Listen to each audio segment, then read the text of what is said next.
Okay, तो सबसे पहले यहाँ पे हम लोग क्या चेक करेंगे, एरोमेटिसिटी चेक करेंगे। ये वाला जो है इसमें 2 पाई इलेक्ट्रॉन है, यहाँ पे 2 पाई इलेक्ट्रॉन है, लेकिन ये दोनों कार्बन क्या है, sp3 कार्बन है। तो sp3 कार्बन रहेगा तो यहाँ पे एरोमेटिसिटी हम लोग चेक नहीं करेंगे, तो ये रहेगा नॉन एरोमेटिक। यहाँ पे तो सारे sp3 है, तो ये भी नॉन एरोमेटिक रहेगा।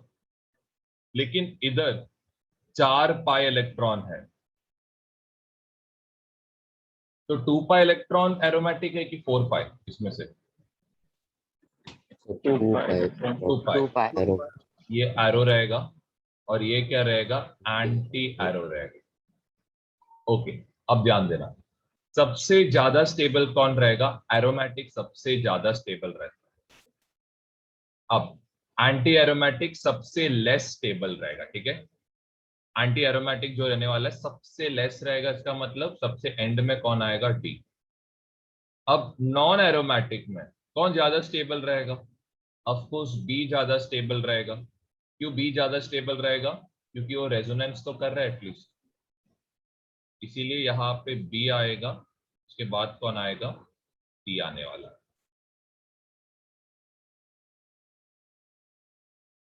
ओके, अब नेक्स्ट वाले में फर्स्ट, इसमें कितना पाई इलेक्ट्रॉन्स है जो कॉन्जुगेशन कर रहा है, यहाँ पे फर्स्ट वाले में 4 pi electron. Very good, 4 pi electron. 4 पाई। ओके, सेकंड वाले में 6 pi electron. 6 pi electron. Third वाला एरोमेटिक है क्या, नॉन sp3 है, नॉन एरोमेटिक है। यहाँ पे भी sp3 है, नॉन एरोमेटिक। ओके, अब इसमें से अभी एरोमेटिक कौन हुआ, 6 पाई इलेक्ट्रॉन। 6 पाई, ये एरो रहेगा। 4 पाई इलेक्ट्रॉन जो रहेगा एंटी एरो रहेगा। Anti aromatic. ओके, अब इसमें ज्यादा स्टेबल कौन रहेगा, बी ज्यादा स्टेबल रहेगा। फिर कौन रहने वाला है, सबसे लास्ट में कौन रहेगा, इतना कंफर्म है कि ए सबसे लास्ट में रहेगा। अब सी और डी में रेजोनेंस कौन कर रहा है, एटलीस्ट डी रेजोनेंस तो कर रहा है, डी। तो इधर डी आएगा। उसके बाद कौन आएगा,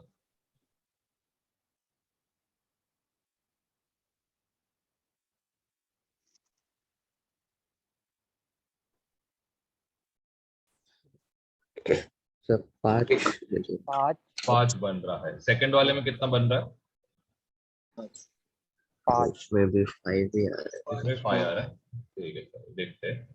तो यहाँ पे सबसे पहले हाँ, ये किधर किधर करेगा वो देखते हैं। तो सबसे पहले ये पॉजिटिव चार्ज के साथ रेजोनेंस कौन करेगा, ये वाला पार्ट। तो इसके इधर पॉजिटिव चार्ज आएगा, फिर ये क्या करेगा, ये इधर चला जाएगा, तो इसके ऊपर एक पॉजिटिव चार्ज आएगा। ये आपको पता है ना, ये आगे जाता है तो इसके पीछे के कार्बन पे पॉजिटिव चार्ज लगता है। फिर ये वाला इधर चला जाएगा, इसके पीछे के कार्बन पे पॉजिटिव चार्ज आएगा। अब यहाँ पे, अब इधर ये आगे चला जाएगा, तो इसके ऊपर पॉजिटिव चार्ज, ये आगे चला जाएगा, इसके ऊपर पॉजिटिव चार्ज, ये आगे चला जाएगा, इसके ऊपर पॉजिटिव चार्ज। अब ध्यान देना, यहाँ पे ये इस तरफ चला जाएगा, तो इसके ऊपर क्या होएगा, पॉजिटिव चार्ज आएगा। क्लियर है। फिर इसमें भी 5 रेजोनेटिंग है, इसमें भी 5 रेजोनेटिंग। फिर इसमें चेक करना पड़ेगा किसमें ज्यादा बेंजोनाइट स्ट्रक्चर्स था, किसमें ज्यादा बेंजोनाइट स्ट्रक्चर्स था। बेंजीनॉइड मतलब ज्यादा करके जो रिंग स्ट्रक्चर्स है सबसे ज्यादा किसमें था, देखो जरा बेंजीन रिंग किसमें सबसे ज्यादा बन रहा है, पहले वाले में कि दूसरे वाले में रेजोनेंस करने के।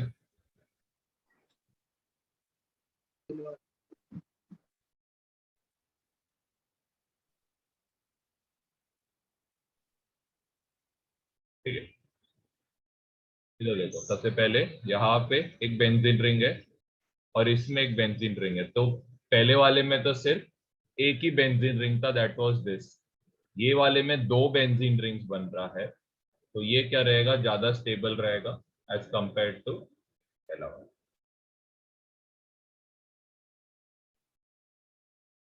NO2 ग्रुप है। NO2 ग्रुप का टेंडेंसी क्या है, इलेक्ट्रॉन को एक्सेप्ट करना, नो डाउट अबाउट इट। ये वाले स्ट्रक्चर में और ये वाले स्ट्रक्चर में तो रेजोनेंस पॉसिबल ही नहीं है, नाइट्रोजन का डबल बॉन्ड और नेगेटिव चार्ज के बीच में, कि 2 यूनिट का गैप है। पहले में तो 3 यूनिट 4 यूनिट का गैप है, तो ऑफकोर्स पॉसिबल नहीं है दोनों में। तो हमें क्या चेक करना पड़ेगा, इंडक्टिव इफेक्ट, मतलब नेगेटिव आई, क्योंकि नाइट्रो ग्रुप आपको पता है इलेक्ट्रॉन को खींचेगा, माइनस आई इफेक्ट रहेगा। अब एक इंपॉर्टेंट कंसेप्ट क्या मालूम है क्या, इंडक्टिव इफेक्ट जितना ज्यादा पास रहेगा उतना ज्यादा स्ट्रॉन्ग रहेगा। इधर सॉरी, इधर नेगेटिव चार्ज है ये वाले में, तो जस्ट चेंज कर लेना। इंडक्टिव चार्ज ज्यादा स्ट्रॉन्ग कब है, जब वो ज्यादा पास में रहेगा तब। तो यहाँ पे कौन सबसे पास में नेगेटिव के, NO2 ग्रुप ज्यादा पास में, तो इसका जो नेगेटिव इफेक्ट रहेगा आई, ये इसके कंपैरिजन में क्या रहेगा, वीकर रहेगा। अब यहाँ पे देखो, यहाँ पे तो एक ही यूनिट का गैप है, तो यहाँ पे ऑफकोर्स इंडक्टिव इफेक्ट क्या रहने वाला है, ज्यादा। प्लस नेगेटिव चार्ज एक यूनिट के गैप में है, तो यहाँ पे तो रेजोनेंस भी होएगा, माइनस एम इफेक्ट भी होएगा, तो ये क्या रहेगा, ज्यादा एज कंपेयर टू ये दो। ओके, तो यहाँ पे है CH2F CH2Cl। अब F में कोई लोन पेयर है क्या, ऑफकोर्स नहीं, तो रेजोनेंस करिएगा ही नहीं। क्लोरीन जो है इसमें वेकेंट d ऑर्बिटल है, तो CH2 वेकेंट d ऑर्बिटल के रेजोनेंस कर सकता है, लेकिन यहाँ पे तो नहीं करेगा। तो CH2 का जो रेजोनेंस रहेगा ये ज्यादा रहेगा Cl के कंपैरिजन में। रीजन क्या है, वेकेंट d ऑर्बिटल रेजोनेंस में हेल्प करेगा।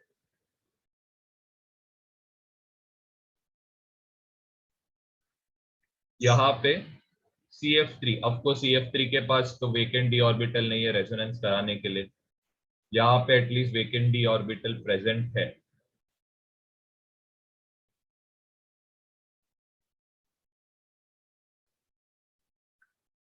देखो इधर CH2 रहेगा, C रहने वाला है, इसके तीनों जगह पे क्या है, फ्लोरीन है। ओके, एंड यहाँ पे CH2 है, इधर क्लोरीन, यहाँ पे क्लोरीन और इधर एक क्लोरीन है। अब नेगेटिव चार्ज क्या चाहेगा कि उसका नेगेटिव चार्ज किधर तो चला जाए, क्लियर है। तो देखो ये जो फ्लोरीन है, ये लोग क्या करने वाले, इंडक्टिव इफेक्ट लगाएंगे। क्या करेगा, कार्बन से जो भी इलेक्ट्रॉन है वो क्या करेगा, फ्लोरीन अपने पास खींचेगा, एंड फ्लोरीन का नेगेटिव आई इफेक्ट क्लोरीन के कंपेयर में करोगे तो फ्लोरीन का ज्यादा है। तो कार्बन पे पॉजिटिव चार्ज कौन से केस में रहने वाले, फर्स्ट की सेकंड, तो ऑफकोर्स फर्स्ट केस में ज्यादा पॉजिटिव चार्ज रहेगा इसके ऊपर। इस पे ज्यादा पॉजिटिव चार्ज नहीं रहेगा, ऑफकोर्स रहेगा पॉजिटिव, लेकिन ज्यादा नहीं रहेगा एज कंपेयर टू फ्लोरीन। तो नेगेटिव चार्ज ऑफकोर्स ज्यादा पॉजिटिव वाले के पास जाना ज्यादा प्रिफर करेगा एज कंपेयर टू ये वाला पॉजिटिव से। तो यहाँ पे इधर बस लिखना, इधर का जो इंडक्टिव इफेक्ट है ये ज्यादा स्ट्रॉन्गर है एज कंपेयर टू इसका इंडक्टिव। ओके, अब यहाँ पे सब लोग बोलेंगे कि ये ज्यादा रहेगा as compare to bromine as compare to chlorine. क्या बोलेंगे कि यहाँ पे वेकेंट ऑर्बिटल, यहाँ पे वेकेंट ऑर्बिटल है, यहाँ पे वेकेंट ऑर्बिटल। ओके, लेकिन आपको मैंने तभी बताया था बेटर ओवरलैपिंग, मतलब ज्यादा बेटर ओवरलैपिंग किसका होएगा। अब देखो कार्बन में तो 2p रहने वाला है, क्लोरीन में तो 3p रहेगा, ब्रोमीन में तो 4p रहने वाला है, और आयोडीन में तो 5p रहेगा। तो कार्बन का 2p बेटर ओवर, सॉरी इधर 3d रहेगा, ये 3d रहेगा, ये 4d रहने वाला है, और ये 5d रहेगा। तो कार्बन का जो 2p है बेटर ओवरलैपिंग ऑफकोर्स क्या कर पाएगा, 3d के साथ ज्यादा बेटर कर पाएगा, 4d के साथ कम कर पाएगा, 5d के साथ सबसे लेस करेगा। तो बेटर ओवरलैपिंग, तो बेटर ओवरलैपिंग किसमें हो रहा है, इसमें हो रहा है। एज कंपेयर टू ब्रोमीन, तो ब्रोमीन का बेटर होएगा एज कंपेयर टू आयोडीन। अब बहुत जन को डाउट आएगा लेकिन फ्लोरीन में तो कैसे हुआ, फ्लोरीन में वेकेंट ऑर्बिटल है ही नहीं तो रेजोनेंस नहीं करता है, इसीलिए ये ज्यादा स्टेबल है एज कंपेयर।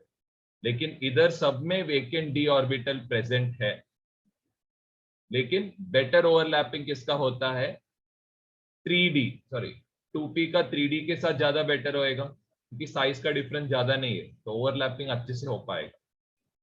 4D के साथ नहीं ज्यादा होएगा, 5D के साथ तो सबसे लेस होने वाला है।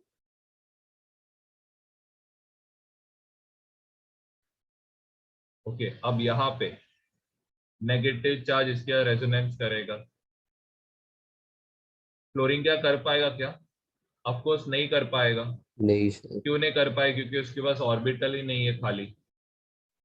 अब ये नेगेटिव चार्ज ये क्या कर पाएगा, ये जो रहेगा ये क्लोरीन के वेकेंट ऑर्बिटल के साथ भी रेजोनेंस कर पाएगा। तो यहाँ पे ज्यादा रेजोनेंस किस में हो रहा है, सेकंड केस में हो रहा है as compare to the first.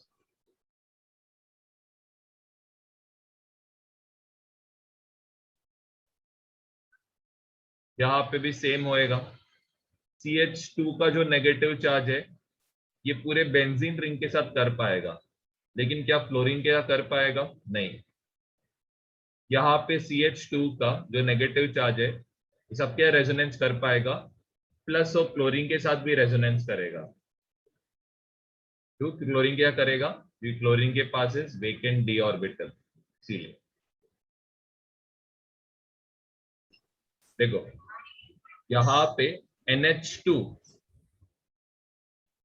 ये क्या करेगा, सबसे ज्यादा है इसका -m effect as compare to ये सारे, ये सबसे ज्यादा स्ट्रॉन्ग इसमें -m इफेक्ट किसका रहने वाला है, NH2 का। उसके बाद देखो पहले सबसे पहले CH3 था, फिर NH2 था, फिर OH था ना, तो सबसे ज्यादा NH2 का रहेगा, मतलब D का सबसे ज्यादा रहेगा। उसके बाद कौन आएगा, A आएगा, उसके बाद कौन आएगा, B आएगा, उसके बाद कौन आएगा, C आएगा। ये तो -m इफेक्ट का ऑर्डर हो गया। अब हमें इसमें चेक करना है। ओके, अब यहां पे आप क्या नोटिस कर रहे हो कि देखो यहां पे ऑफकोर्स क्या होएगा, रेजोनेंस होएगा। किसके बीच में रेजोनेंस होएगा, ये डबल बॉन्ड और ये बेंजीन रिंग के साथ, क्योंकि एक यूनिट का ही गैप है तो यहां पे तो रेजोनेंस भी हो रहा है। लेकिन क्या यहां पे हो रहा है क्या, सेकंड लास्ट केस में रेजोनेंस हो पाएगा क्या, ऑफकोर्स नहीं, सिर्फ बेंजीन रिंग के साथ रेजोनेंस होएगा। CH3 बस क्या करेगा, इंडक्टिव इफेक्ट में क्या करेगा, -i इफेक्ट प्रोवाइड करेगा। लेकिन NO2 क्या करता है, इलेक्ट्रॉन को अपने तरफ खींचता है। क्लियर है, NO2 क्या करेगा, इलेक्ट्रॉन को अपने तरफ खींचेगा। तो ये तो क्या कर रहा है, काम को और बिगाड़ रहा है, मतलब पॉजिटिव को और पॉजिटिव कर रहा है। ऑफ कोर्स रेजोनेंस वाले को ज्यादा स्टेबिलिटी रहेगा, तो यहाँ पे E आएगा, उसके बाद कौन आएगा, F आएगा। और एक चीज है, चलो आप बोल रहे रहेंगे यहाँ पे, इधर देखो, इधर एक और चीज होता है हाइपर कॉन्जुगेशन। sp3 है ना, तो 3 अल्फा हाइड्रोजन है यहाँ, तो हाइपर कॉन्जुगेशन को भी ज्यादा वेटेज देते आई इफेक्ट से। अगर आपको कंफ्यूजन हो रहा है तो लास्ट में क्या आएगा,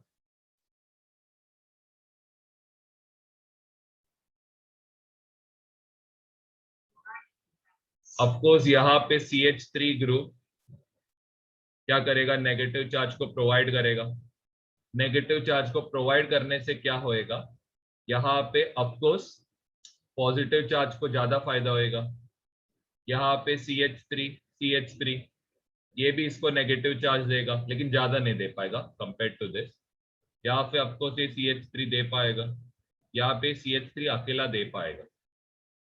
अगर आपने ऐसे सोचा रहेगा तो ये गलत है। क्यों, यहाँ पे ज्यादा प्रेफरेंस किसको देते हैं हम लोग, हाइपर कॉन्जुगेशन को ज्यादा प्रेफरेंस दिया जाता है। हाइपर कॉन्जुगेशन कहाँ पे हो रहा है, CH3 में ज्यादा हो रहा है, 3 अल्फा हाइड्रोजन है। यहाँ पे तो सिर्फ 2 अल्फा हाइड्रोजन है, यहाँ पे एक सिंगल अल्फा हाइड्रोजन है, यहाँ पे 0 अल्फा हाइड्रोजन है। क्लियर है? तो इसीलिए ऑफ कोर्स इधर जो इंडक्टिव इफेक्ट है ये क्या है, बहुत ज्यादा है, नो डाउट अबाउट इट। यहाँ पे थोड़ा लेस है, यहाँ पे तो सबसे कम है, यहाँ पे बस है नाम के लिए, लेकिन हाइपर कॉन्जुगेशन को ज्यादा प्रेफरेंस दिया जाता है इसलिए। ठीक है, तो वापस रिजॉइन कर लेना सब लोग, और जिसका कैमरा बंद रहेगा वापस मीटिंग के बाद जाएगा।